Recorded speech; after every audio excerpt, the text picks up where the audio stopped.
absent.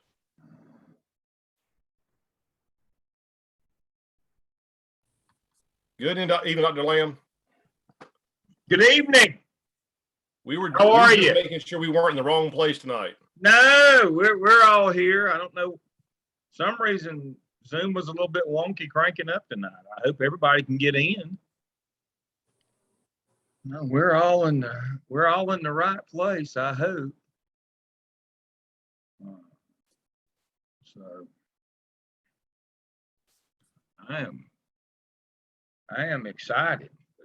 For some reason we don't have very many folks. Hopefully they can all get online and join us.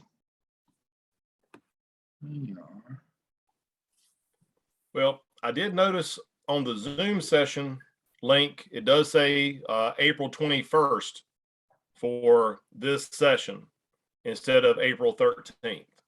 But the syllabus said April 13th. So I remember you saying last week we were here this week and then we took a week off for Easter. Yep, we're here. So on the weekly schedule. So here comes some more folks. They're coming in now. No, we're here this week, and I don't know why let me share my screen. No, the weekly schedule that I went over last week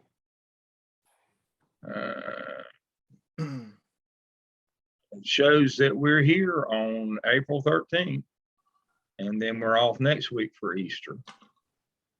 The university goes to Easter break this Friday. So we have class this week. All right, so let me stop my share and see how we're doing on getting folks to come.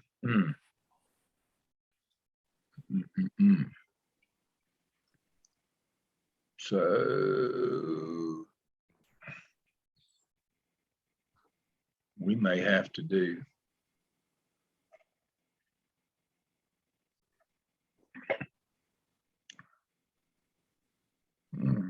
we're up to 10. We'll give them another minute or two here. There's Dr. Griffin Jordan. She's with us. Hello. Good evening. Good evening. So, yeah, here we go. It must be something that's not connecting. Mine had a minute to connect tonight too. All right. So, well, it's a great student-teacher ratio. Yeah. Yep. I wish we weren't so strapped to the dollar where we could have smaller classes. That's true. But when your undergraduate side loses money like a sieve, that influences the graduate side, the number of folks you have in classes. So it's the way the world works, unfortunately, in colleges. Okay, so we've got about 10 students with us tonight. Let's go ahead and get started. Welcome, 603. Thank everybody for being here. We'll look in at our weekly schedule. I don't know if folks are just missing because it's Easter break where they are or what the deal is, but we're here at week 14, Zoom session 13, class Wednesday, April 13th. We're going to talk about school-based budgeting tonight. And so the things for us to look at were fundraising. To know a couple of things to know about fundraising is your district has buku policies about fundraising. Make sure that you follow all of those in terms of got to be reflected in your budget. You got to account for the money. You got to receipt it.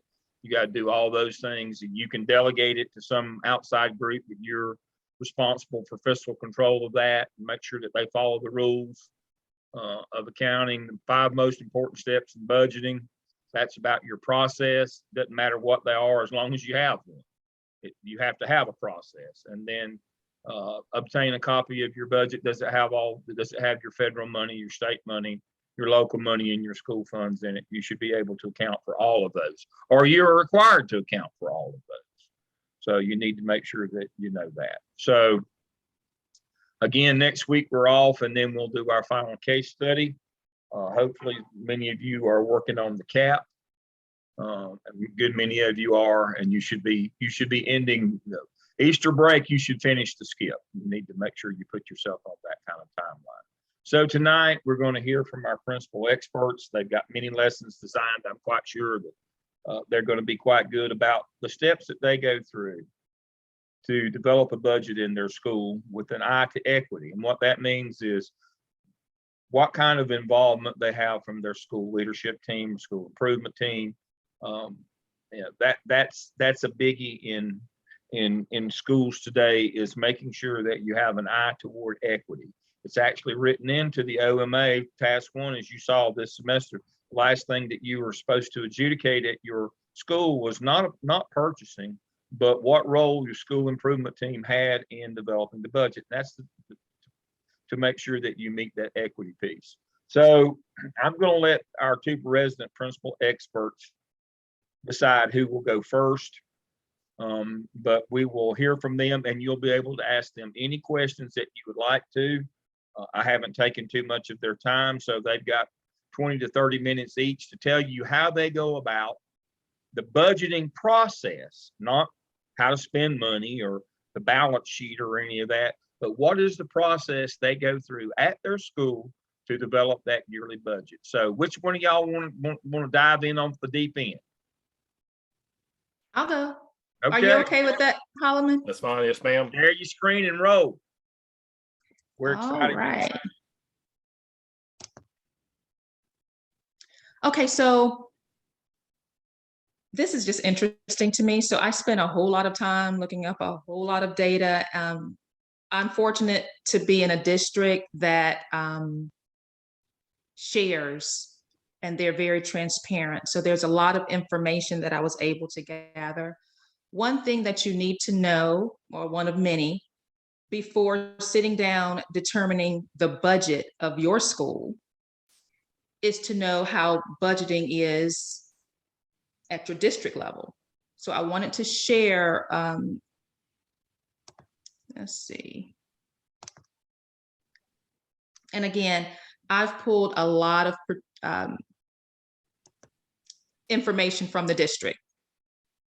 So just to give you a brief little background, the sources, as we've talked about, they're federal funds that the school district looks at, their state income, there's local income. On the building level, right at the building level, you have grants and partnerships, foundations, boosters. If you have a large high school, we don't have sports or arts, theater, or anything like that. So we don't have boosters at my small school, but a lot of schools do. And of course, fundraising, we've talked about fundraising. Keys to effective budgetary planning. You have to have your educational plan. This is all planning for how you're going to decide to use your money, and the planning for the money that you get with your district. You have your educational plan, your income plan, and your expenditure plan. The players, of course, you as the building principal, major player. I will talk a little bit later about the how you work directly with your district in allocating money, figuring out what's going to go where, so that you can then get with your school to work with your money. School improvement team, and I'll be totally honest with you, as a teacher, even as a counselor, the school improvement team, I never wanted to be on it. I didn't understand it. And the administrators that I worked with way back then didn't do a great job of explaining really the power you have on the school improvement team. It was just a meeting and you had to sit through it, and they decided, up there at the administrators decided what was going to go, and we just had to be like there. The school improvement team, now I see that's my backbone. That is the voice of my school community. There are tough decisions to be made where you have different people, different groups in your school. All of them have needs, and to them, their needs are the one and only need of the school. And you cannot, as one person, as a principal, determine by yourself, okay, well, we're going to fund this. We're not going to fund you, you, and you. It is so nice to have a group, a team made up of your administrators, your counselors, your parents, students, everybody coming together at the table to help you determine. And of course, as a principal, you can have, your input, and a lot of times they'll listen to you. But when you present information to the school saying, this is what we're going to do, this is what we're not going to do, it's not you, it's the team. And it tends to go over better with the school because they know that it was not you, it was the school improvement team who was elected by them to represent the school community. So I just had to put that little plug in there because as an administrator, I was dreading leading up the school improvement team. And now I love it. I love my school improvement team. And I have a nice, wonderful teacher. She's our media coordinator that is our facilitator for the school improvement team. And she's doing a wonderful job. Okay, so after the school, you have the superintendent. This is what his roles are. He's going to obtain cooperation from all central functions. He talks to the county commissioners. He does a lot of different things on his end because he knows what you need as a principal on the building level. So he's your greatest cheerleader. Then at the top of him, you have the Board of Education who makes the formal approval for site-based decisions, and then they defend the process. Of course, you need a needs assessment. This is for anything. At the beginning, if you're a teacher, at the beginning of your school year, for your classes, you do a needs assessment, find out what students need. As a counselor for the school, to find out what the schools and the teachers need, the students need. As a principal, you're going to do a needs assessment as well. When you're doing your budget and you're looking at what you have now and what you need later, you've got to do a needs assessment. What has worked? Did you run out of money for certain instructional things? Do you need more for this? Did you have an overabundance of money here that you can maybe move? All that has to be considered when you're planning your budget for the next year. Budget issues, okay, budgeting calendar.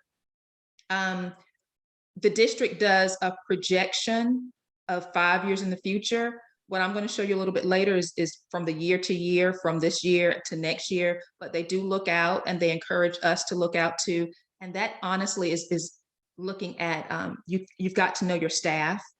If you've got someone who is retirement age, you've got to think, okay, so are they going to be here for a couple more years? Or are they going to go? Have that conversation with them, just talk about it. They're like, I'm ready to go. I got one more year. That's pre-planning that you need to go ahead and start thinking ahead. Equipment supplies, if you know that your main projector in your media center is on its last leg and you're having to slap it on the side to get it to work, you need to start thinking in the future about, okay, we're going to have to put funds aside to get a new projector. Things like that in addition to everything else you're having, you need to have a little notepad of expenditures and things that will affect your budget going forward in the future. And then your budgeting procedures, finalizing your budget calendar. What I learned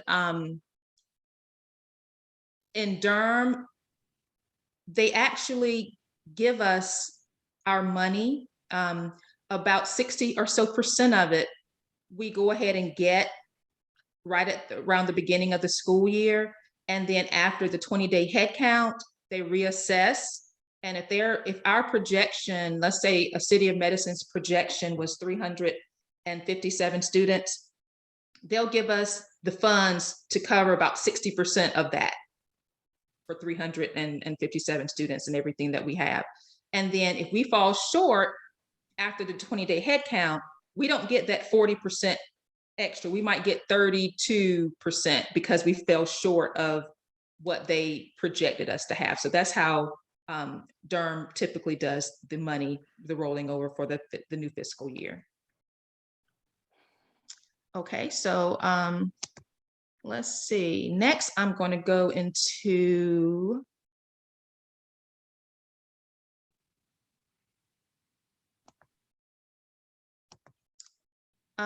this right here talks a little bit about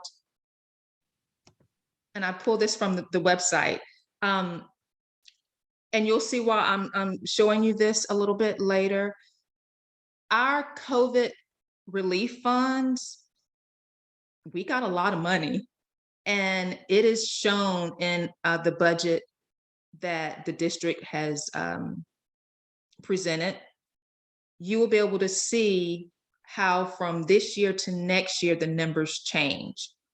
And this just tells you, as I said again, the district is very transparent. They'll tell you what each of the funds, the ESSER funds for the CARES Act, all this is right in here.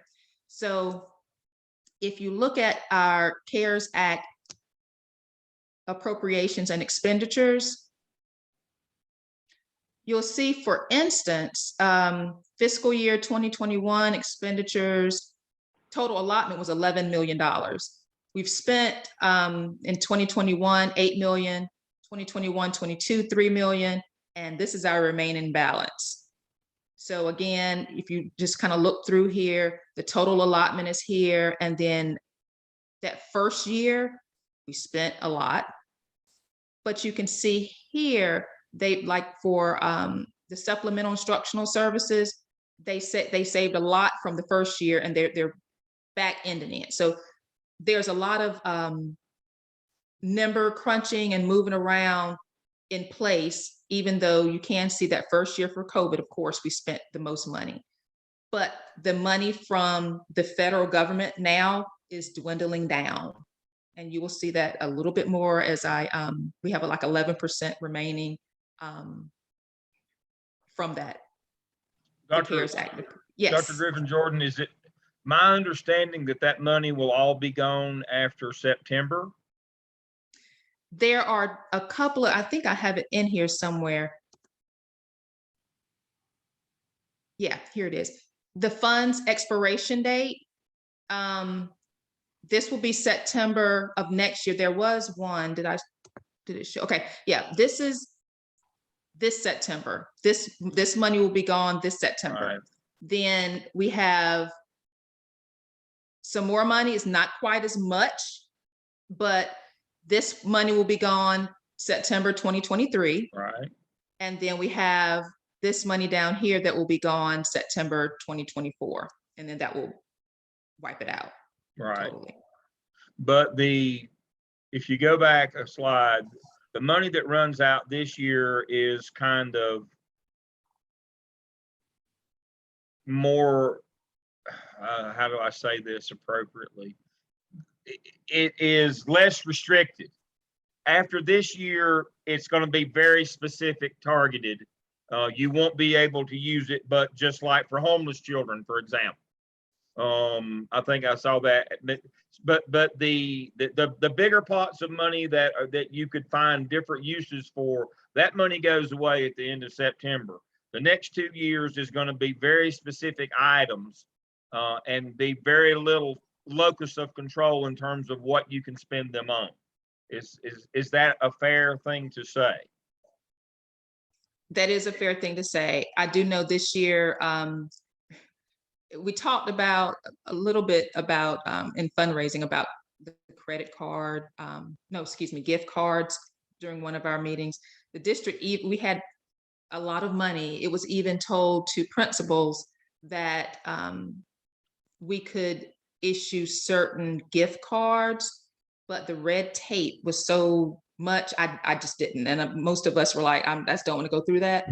But they had so much flexibility this year to spend the money. Last summer for summer school, they were like, tell me how many staff members you want to work. And, and so half my staff, which is 10 people, they were like, okay, I'll work. And I was like, oh, here's a job for you and a job for you and a job for you. And everybody worked in the summertime. And so this summer, we can't have summer school at our school. Everybody has to go to their base cluster school. So I'm already seeing how they're tightening their wallets.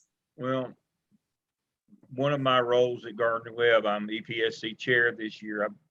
We do committees in 3-year rotations. If you're unlucky enough to get elected to one. And so one of the things that's come across our committee in the last 2 months is a change to the math department, foundational math, basically high school level math at the college.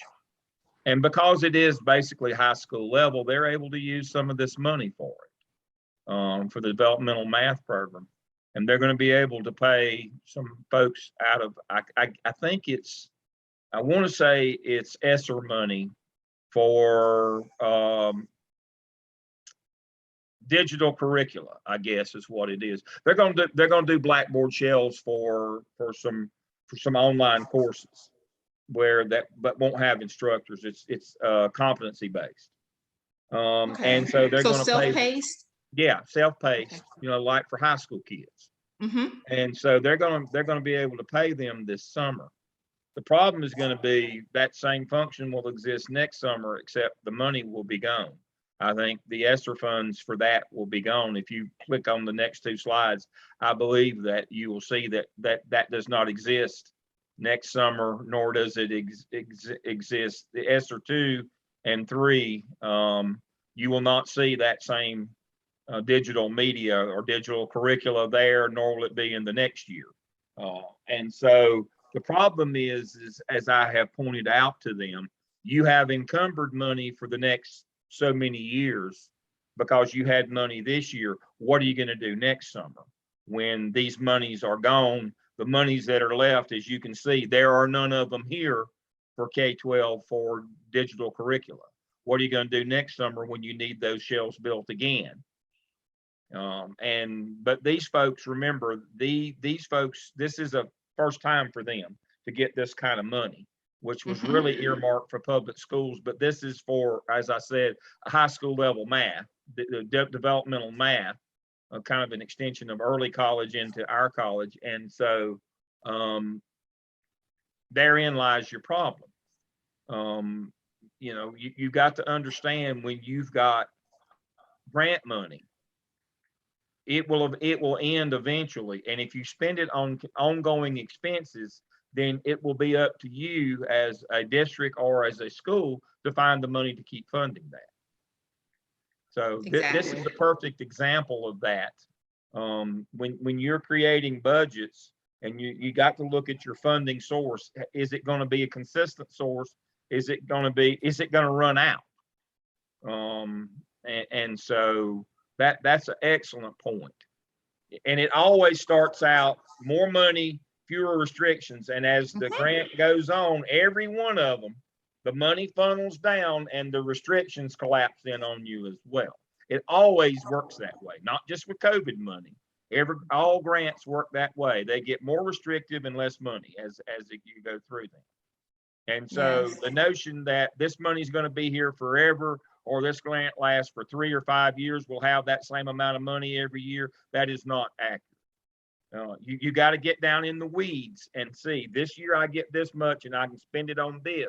Next year I can't spend it on that and I have a lot less. And you've got to plan that before you spend the first dollar. The whole notion is you better have a plan for the number of 3 to 5 years. You got to have that 3 to 5 year plan, as Dr. Griffin George just Exactly. Because And just what you just said, that second bullet point, it said the remaining 4.6 million are allotted more narrowly to support specific programs with limited district flexibility. That's exactly what you just said. That it always works that way, always.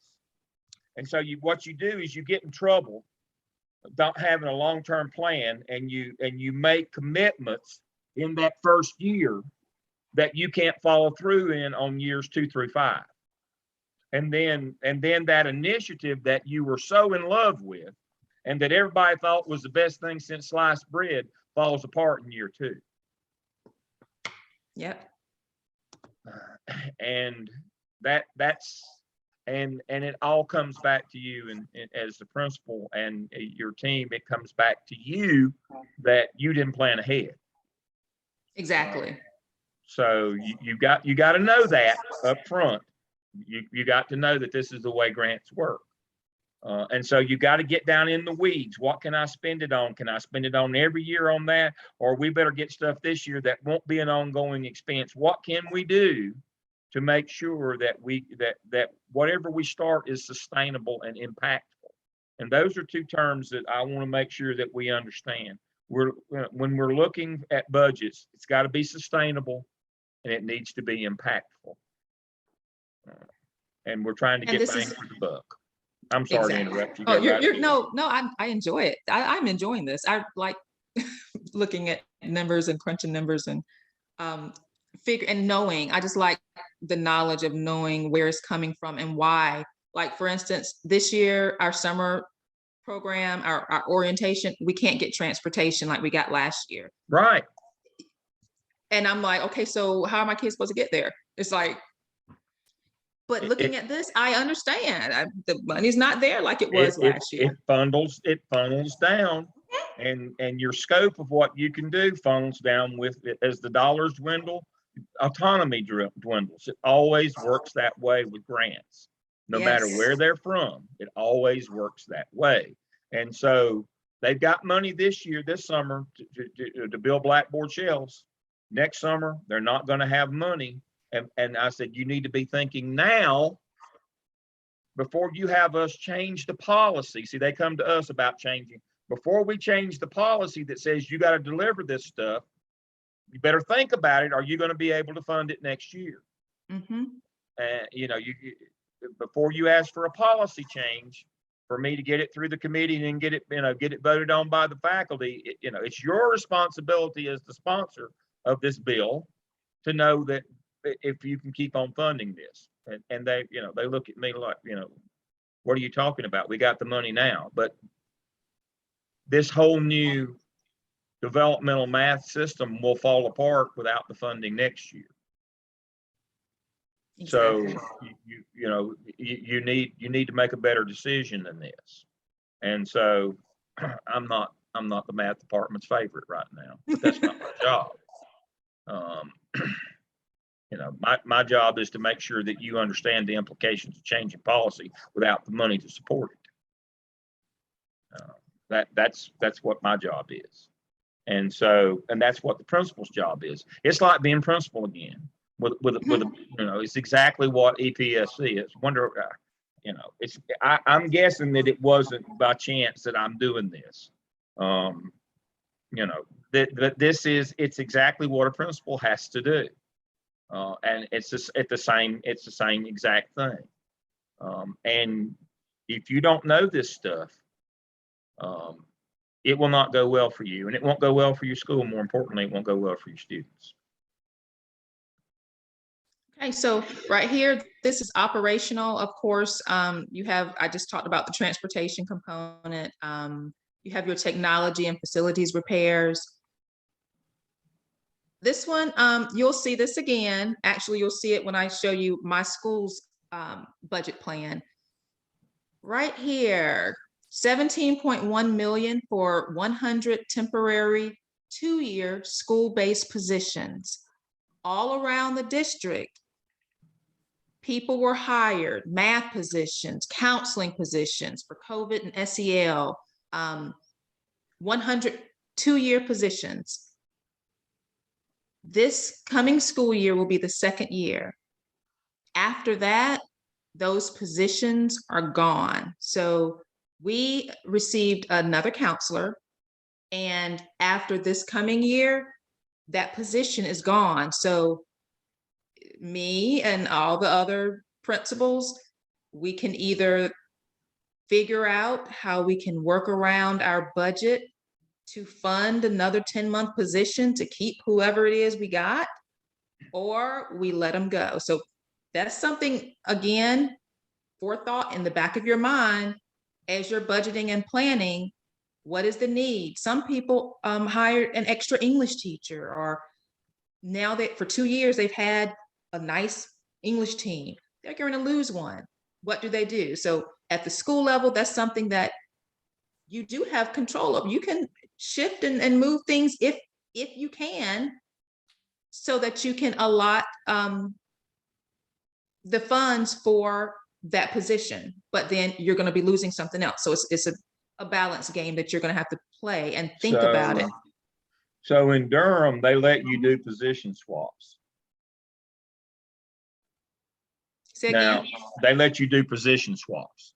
Mhm. Now, you could trade, theoretically, you could trade one teacher for two teacher assistants. You could trade a counselor for a teaching position or vice versa.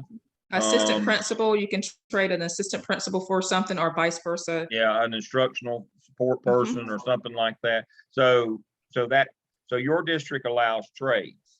Dr. Holloman, does your district allow trades, swaps? No, sir. We have to have them in a specific pot, including counselors. Yeah, We once they're allotted, we can't move them over without Yeah. the approval at the next allotment meeting the following year. Yep. I've worked in, as I've told you, and of course I'm old and it doesn't matter, but I worked in 4 districts across the state, and two small districts did not allow swaps. The 2 large districts did allow swaps. And you got to know that before you start hiring somebody, and you know that later on that money after 2 years runs out, what are you going to do? And you don't have the ability to make a trade to keep that. That should influence you about what you get to start with. And how you're going to use that. If you're in a district that will let you do a swap, at the end of 2 years, you assess, yeah, I like that, and it's worth that, and it's worth me finding that somewhere else and do a swap, or it's not. But if you know you don't have that luxury, that your district doesn't allow swaps on personnel, then you better know that up front. That at the end of this 2 years, this is gone. I can't trade something else in for it. And so that influences how you spend the money up front, or it should inform how you spend it up front, knowing you can do a swap or can't do a swap for personnel. And then this is the last slide here. So after looking at this, we have kind of a general understanding. I'm going to go now to, let's see.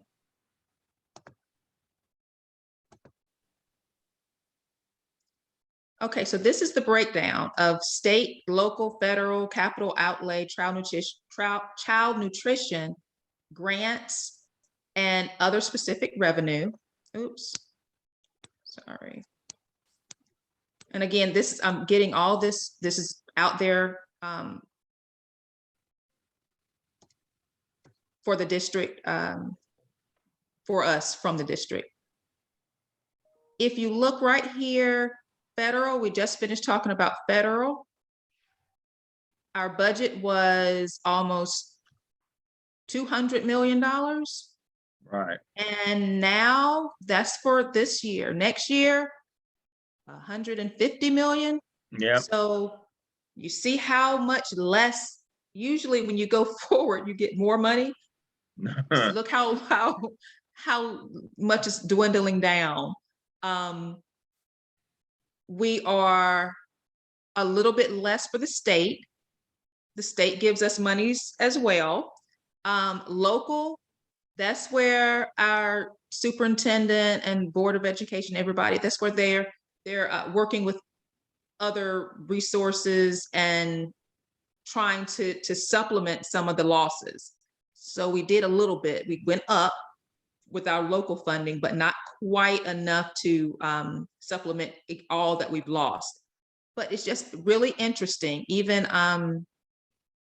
right here for the child nutrition, we're about even, going up a little bit like it should, because we're getting a little bit more, we're getting more students in. Grants going up a little. Capital outlay, this is the facilities. We had a lot of additional money here for coming back after being at home for a year with COVID.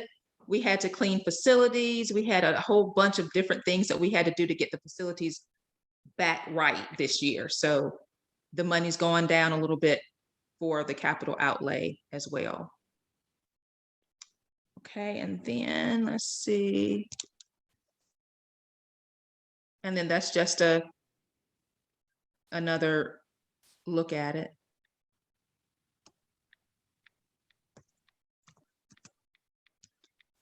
And the last thing before I get to my school, this is just we keep a close eye on our charter schools in Durham.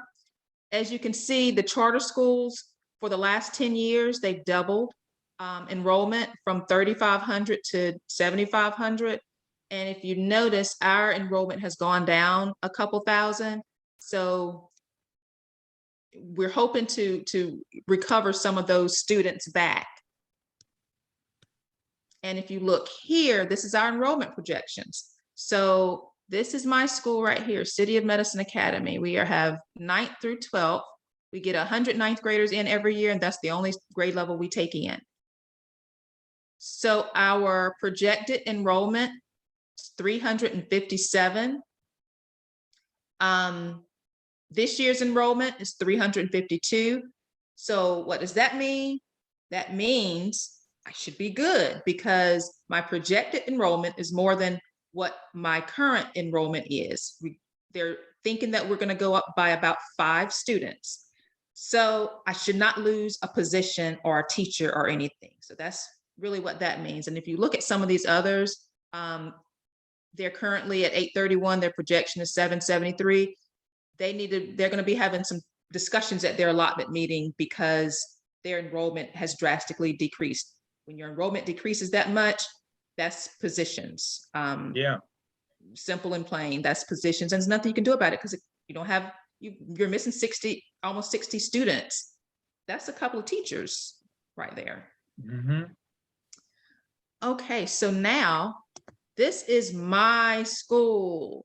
And I got this from my data manager. She gives me this every, like once a month, she'll give me a printout, and I don't tell her to, but she always writes on the margin state, and then she'll write local on, and then she'll what she used to do my first few months, she would write also,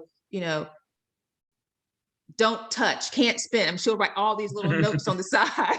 Right. And since I think she thinks that I know a little bit more now, so she only writes the state, but she's a stickler, and I love it because she doesn't want to go to jail and I don't want to go to jail. So she, we are in this together. So if you look at some of these line items, this is what it's going to look like.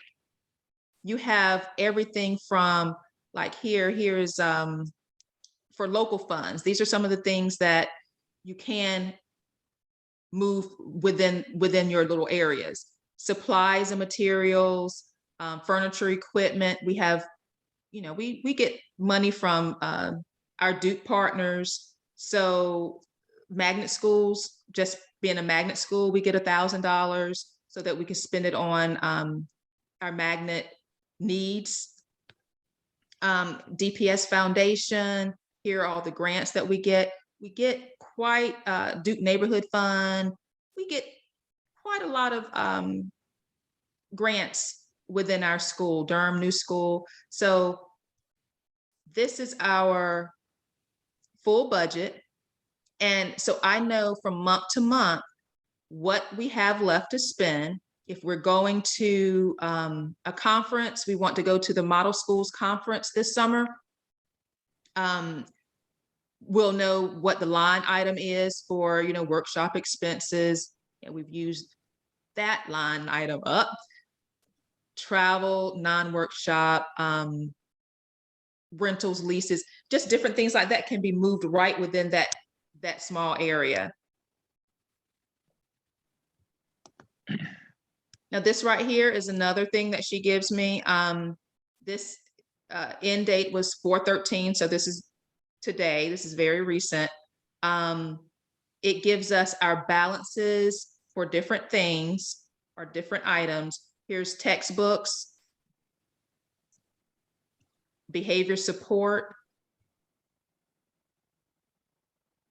field trips. We don't have any monies allotted right here to the field trips. 12th grade, we did take a field trip earlier.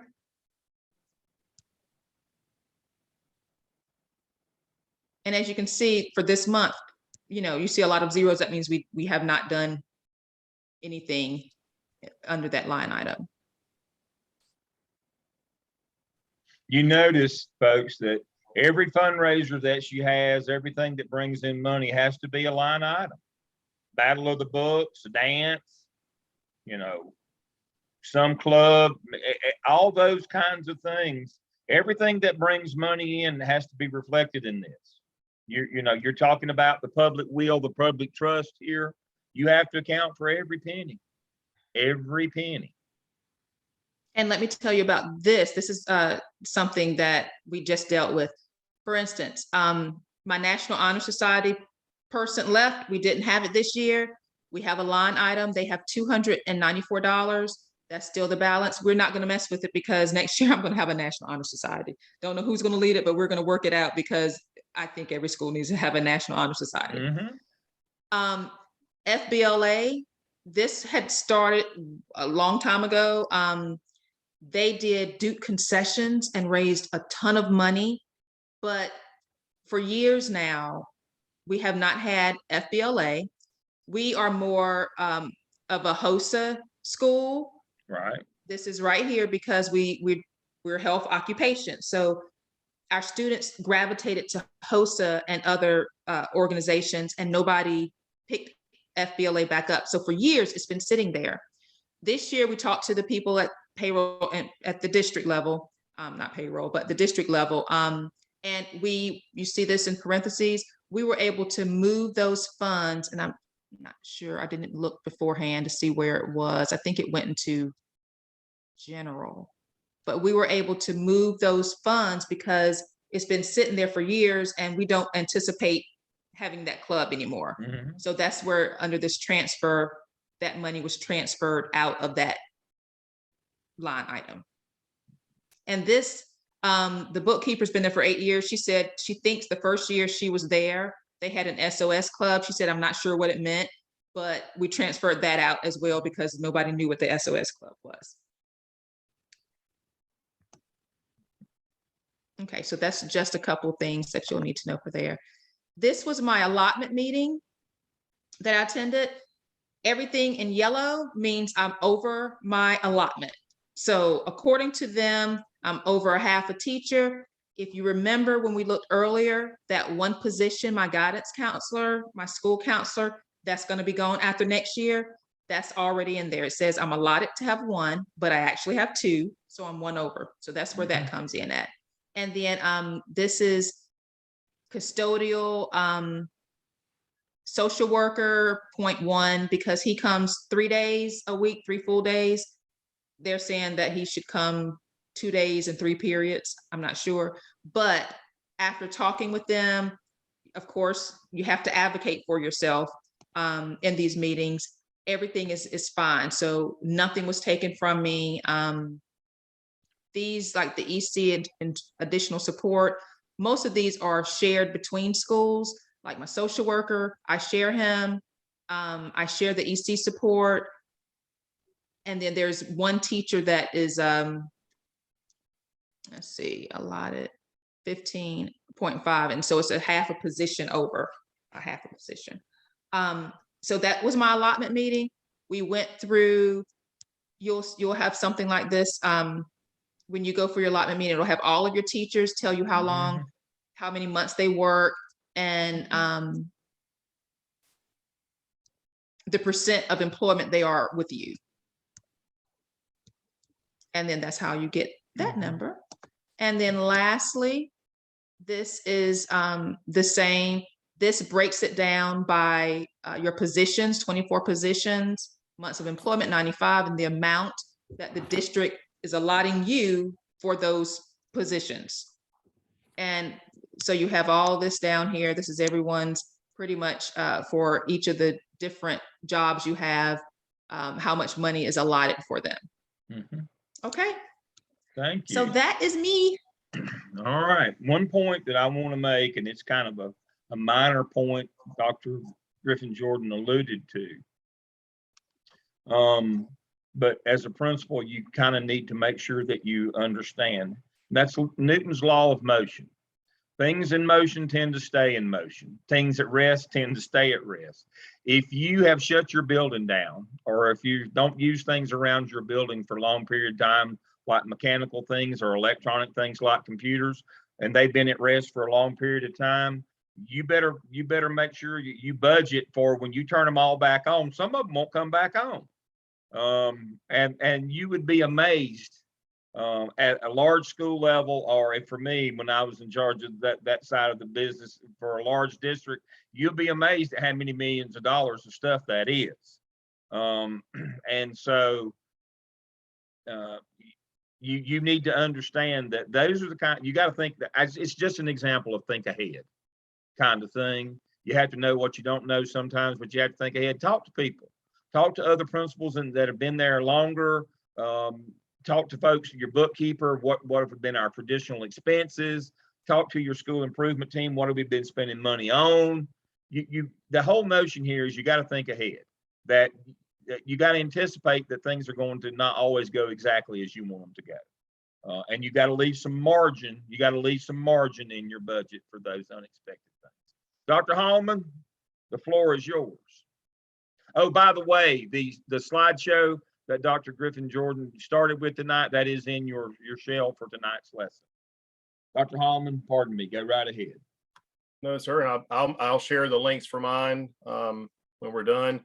So I have a similar presentation to what Dr. Griffin Jordan did based on the school, and then also kind of where our budget codes are, how we work through that. But we also just had a budget meeting and presentation for our school improvement, our school board on Monday night. And I want to share a piece of that just so you can see it. I'm gonna give you a gloss over it because it's a lot of detail, but this is actually the budget presentation that our superintendent shared, because this is our time of the year where you're basically making your request to county commissioners, asking for the amount for the local fund for the 2022-23 school year. So I'm gonna go ahead and share a screen. Please remember that school boards are unempowered in North and South Carolina, and you have to, even though the school board might pass your budget, you then have to go to your county commissioners to get it funded. Please remember that governance piece that goes with this. So you can't spend the money until the county commissioners. Just because it makes the board's budget doesn't mean that it will get funded. Until it's funded by your commissioners, it's not yours yet. Always remember that. And I want to, I guess, with this, just gloss over kind of what our superintendent presented, and then show you how that funnels down to the school level. It's a really tight funnel when it gets to Dr. Griffin Jordan and myself. So this was our capital outlay current expense budget that we actually presented on Monday night. And if you want to look at that, the total request that they had was $24,360,124. Our district serves just at 8,000 students. So it gives you an idea about what that request is and how that breaks down over the budgeting process. It begins back in January. They continue to work and prioritize with capital outlay.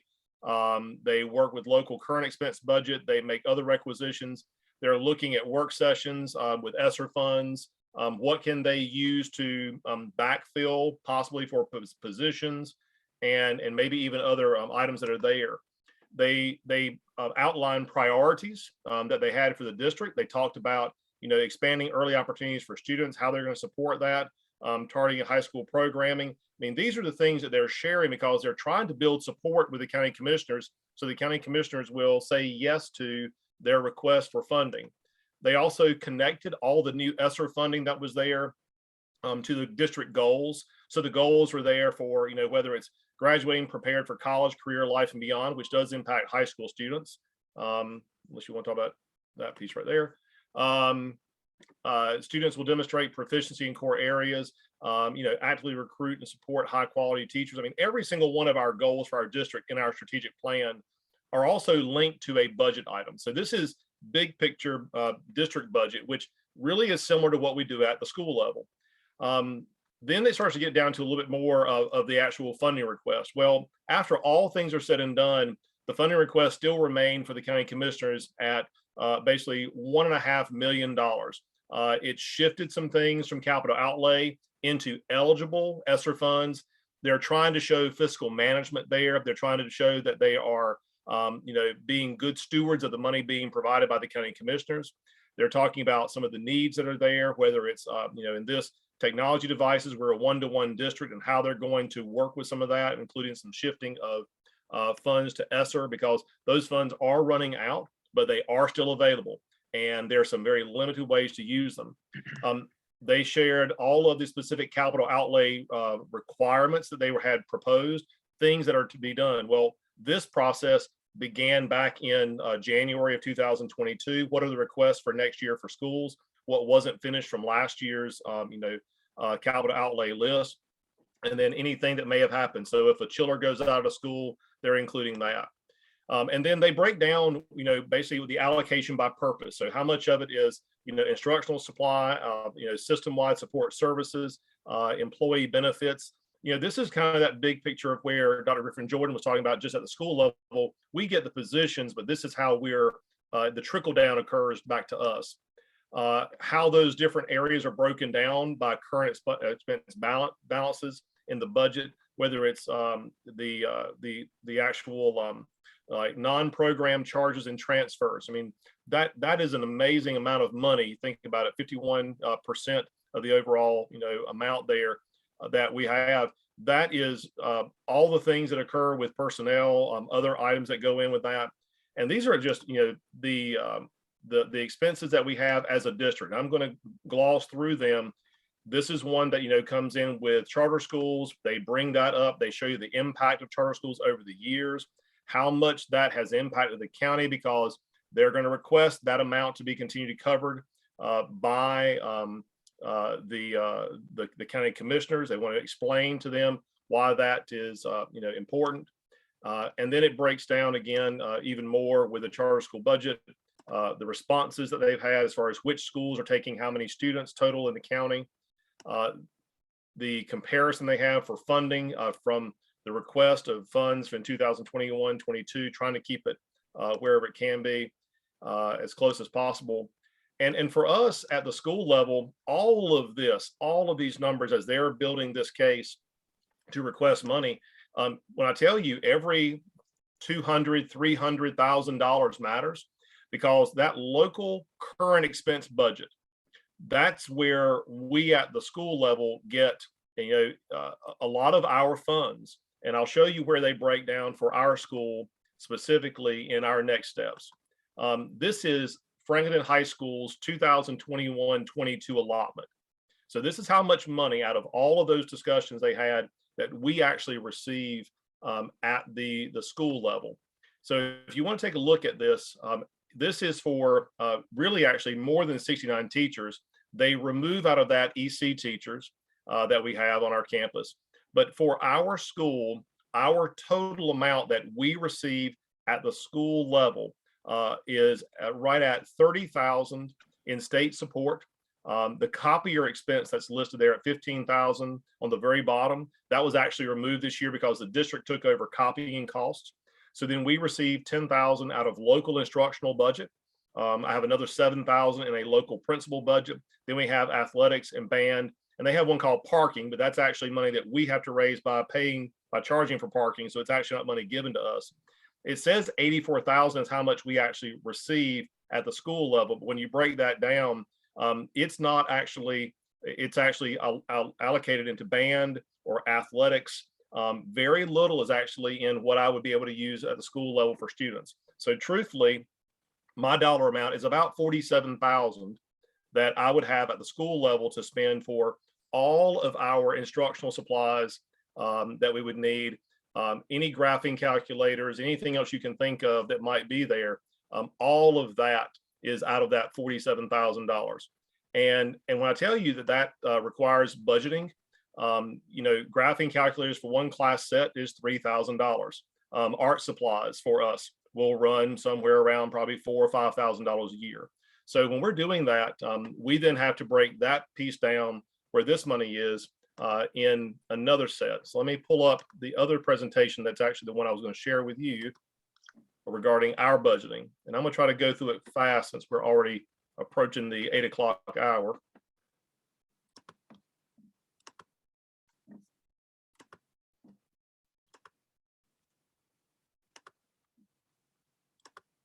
There we go. So for us, we're looking at a couple of funding sources that we actually get to tap into. Fund 1 is state funding. Fund 2 is local. Fund 3 is federal, if we have any of those. Capital outlay is Fund 4, and then special reserves, Fund 8, if we have anything available. And then Fund ESSER is also in Fund 3 from federal right now. I do have in this as links for reference for you. Just if you get really bored on a Friday night and want something fun to do, the DPI chart of accounts, DPI purpose codes, DPI program codes, and DPI object codes. And if you'd like to really have some fun one night to figure out how you can spend money, knock yourself out. My second piece of advice would be find a really good treasurer and finance officer that can help explain it all to you so that you don't get in jail or call to the superintendent's office instead. And if you ever have a question, ask questions. State funds, when we're looking at this is where that bigger pot of money came from, that $30,000 that we're allocated from the state. That's based on our ADM. So our total number of students on our campus, there's a dollar amount that we receive from our district for each of those students. They're to be used before local budget monies are used. The reason is state funds have a time frame on them. And if we do not use them in a certain time frame, there's a reversion of funds that has happened before. It could always happen again. So better to go ahead and spend them out. We typically, we spend that on some on salaries, like for tutoring services, but the majority of it's going to be curriculum supplies, any consumables that we have during the year, things like paper, ink, things like that that have to be purchased. We try our best to find other people to spend money for us before we spend our money. We go to local funds next. Those are the ones that I showed you, requested by the county commissioners. Local budgets supplement state budgets, so we get a little bit from that.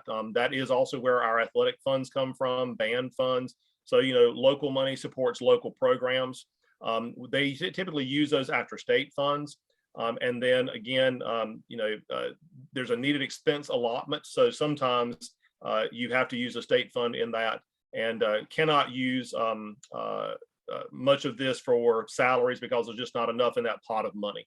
So we really have to make sure that we're kind of working on some of these things, even though the district uses it for things like signing bonuses and supplements and retention and all of that. We don't see that dollar amount. That's where those supplements come from for the district, but not at a school level. For our school or school system, our allotments are really based on our local supplies is at $150 per teacher. I mentioned before the state supplies based on ADM. So for every teacher, it's $150. I don't know if you realize that now $150 doesn't go as far as it did 10 years ago, but this has been the same allotment for the last at least 10 years in our district. It hasn't gone up. The needs haven't decreased. And for some reason, it hasn't been adjusted for inflation. It's been brought up. And I think someone just said the other day, well, it's a good round number. I think 200 is a good round number too, but that's just my point. We also go into capital outlay. To give you an idea about how capital outlay works for us, I have to request all of these purchases to be done far in advance. These are things that have to be, thought ahead, sometimes years ahead, and then put into request. I'm not going to go and pay for 2 new scoreboards for the baseball and softball field out of state curriculum money, because that's not what those funds are meant for. I also don't want to pay for it out of athletic funds, because that's really going to eat up the entire athletic budget that I'm given from the state or from the district. So I'm going to put this in my capital outlay request, hoping that the district at some point in time in the next year or 2 or 3 will pay for that.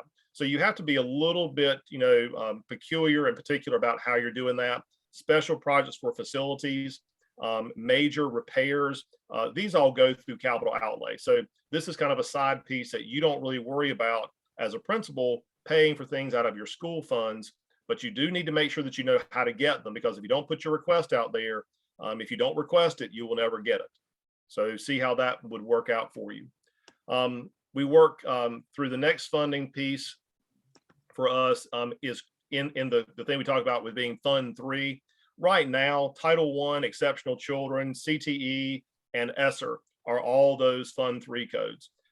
We typically don't see much on Title I at the high school level, sometimes middle school. We do see EC, but almost always that's spent with personnel and resources, possibly some one-on-one time and tutoring.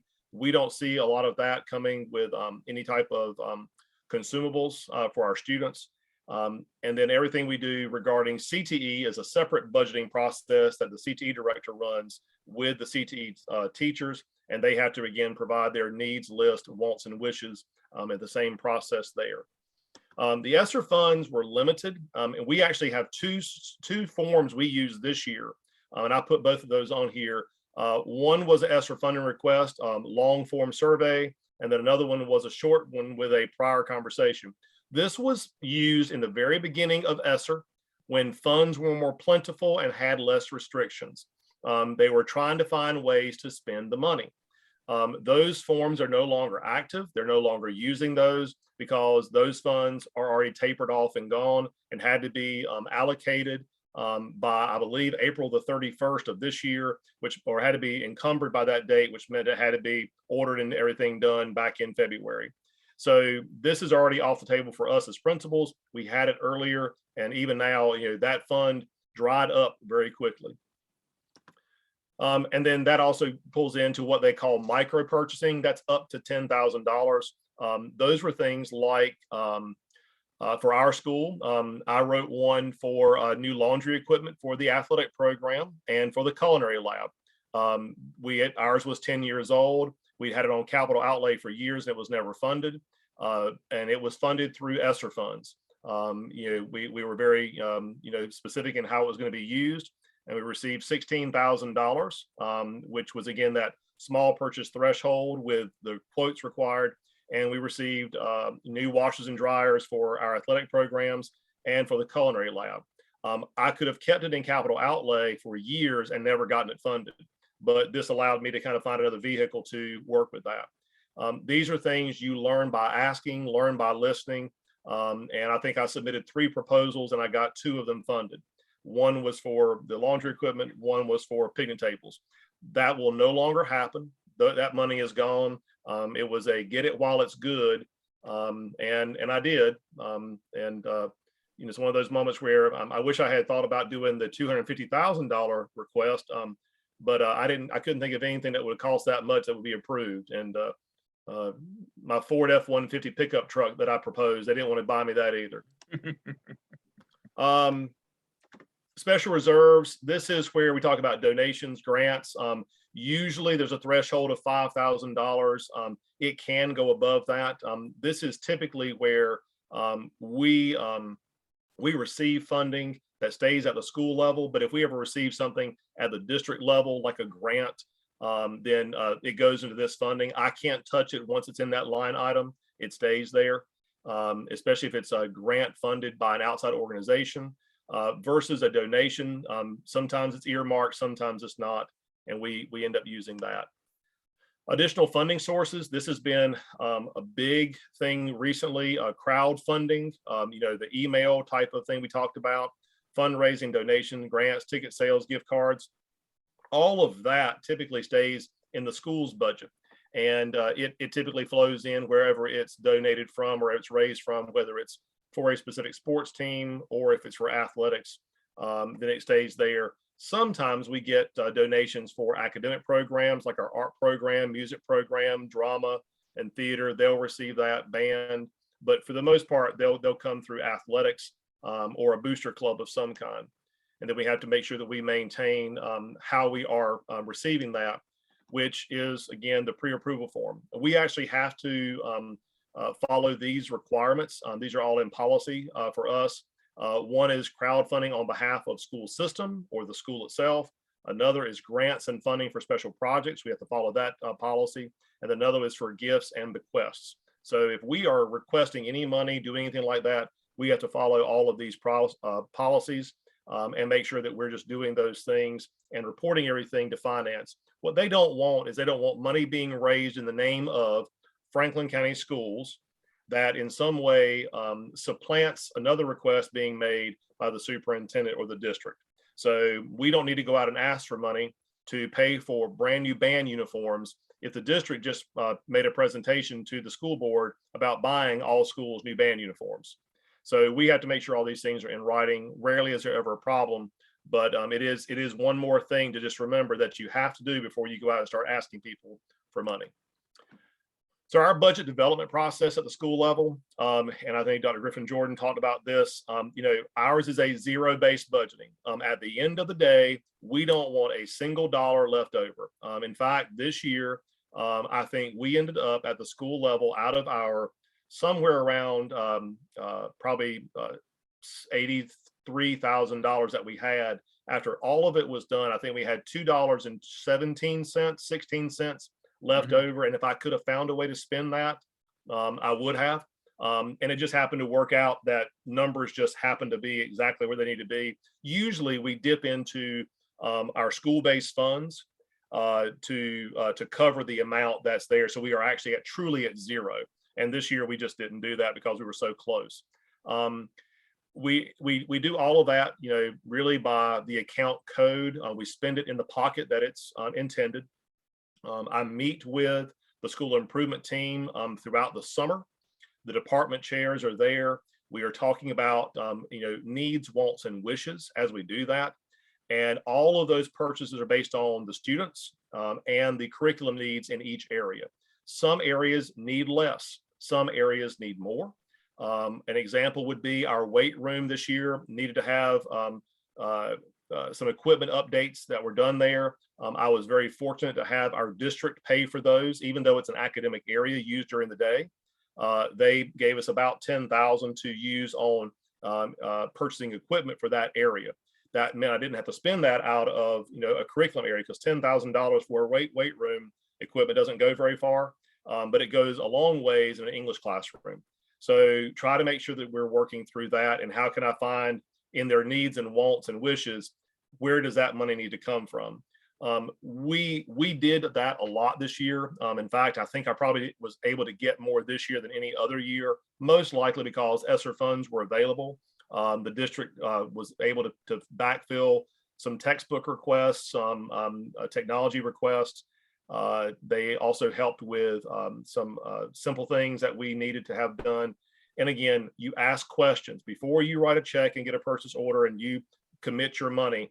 It's always worth seeing an email, asking a question, ask the person in curriculum who's responsible for it, the person in auxiliary services or technology.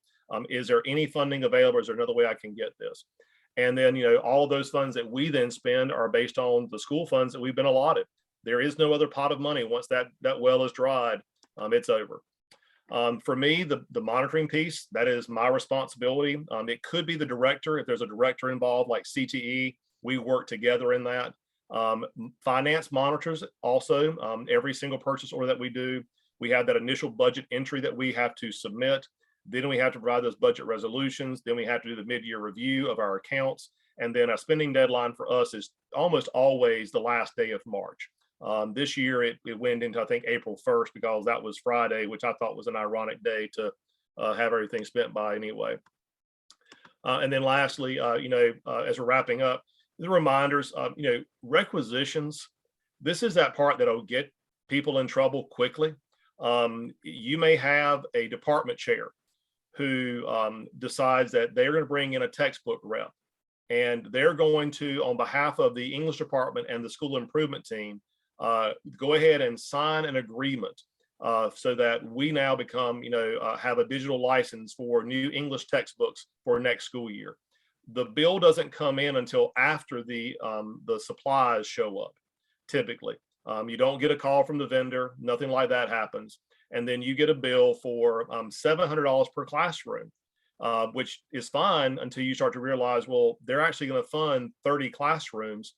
And now you're in the, the hopper for, $21,000. And you have to go and find out from your department chair how we're going to cover that when we don't have those funds. So that's why those purchase requisitions and purchase orders are important. There's a process for purchasing. It requires my approval on every one of those before spending occurs. And then we need to make sure the funds are available before those requisitions have been created, and then amendments and transfers that have to do to work with that. And a big piece, and I know all school systems are like this, people somehow think that school systems are tax exempt. We might be, as a district, exempt from paying certain taxes to the state, but we still have to pay sales tax. And that is something, and I don't know how this works with every school system across the nation, but we still pay sales tax to a vendor. If there is any type of, reimbursement of sales tax, the district keeps that, the school does not. We don't get a bill back or a payback at the end of the year. So although we have tax exempt status, and we are nonprofit status, I guess is the better word, we still pay taxes when we purchase things. So you factor that into it also. And then I guess as we're wrapping up, things that I'm doing, as a kind of a regular day to day, this is part of just more or less about budgeting and more about just the financial process. Always go for the approval, always make sure that the purchasing is reviewed for accuracy, that the finance officer approves it, that we know money is there, PO is generated, orders placed, and then make sure that it's delivered and that it's closed out. Because let's just say you purchase something for $5,000 and then it doesn't show up by the time your funding deadline is over. If the company says we can't do that, then really the county can just take that money because you didn't actually do your due diligence and following through and making sure things were taken care of. There's a lot to the budgeting piece that I think it seems a little more complicated than it really is once you get into the school system and you see actually how some of that budget workflow occurs. It's really more about just making sure that you find out what the needs are in the classes, you find out what the needs are for the students, what community support can you receive, what district support can you receive, and then how do you meet the needs first, the wants second, and maybe every now and then you get to cover a wish. And I think that's how I've always broken up budgeting. Typically, it ends up making sure that everybody feels like their needs have been met and the students have what they need for the start of the school year. Hopefully, if you do that well, then you have a little bit of money left over to take care of some wants and wishes along the way too. Excellent. All right, principal experts, thank you so much tonight. You've done a tremendously good job. I'm so appreciative of what you've done. To wrap up, I want to be quick. The only thing that I would point out, and I know that we probably touched on this 2 or 3 times tonight, if you have teachers who want to write grants, make sure that they send them to you, and make sure that if you want to write grants and the teacher grants go to your district office. Private grants and grants of certain kinds, not the federal ESSER grants that we're talking about tonight, have either in kind or have limits on how much you can take for administration of those grants. In kind means you have to match or they cost you certain amounts. I in the past, as a high school principal, I've had teachers write grants and then come to me to do the in kind part that I didn't have. So make sure if your school is big into grants or your district, make sure that all those flow through you up to the central office, to the grants, the person in charge of those there, so that you don't incidentally or accidentally encumber money that you don't have, just like purchase orders or that kind of thing. It's the same way with grants. It can be money that you didn't have that you now are on the hook for. So make sure that you understand that. Again, principal experts, thank you tonight. Thank all of you for joining us. Have a good Easter break. We'll see you in 2 weeks for our final case study. Everybody have a good evening. Thank you. Bye. Good night. Bye.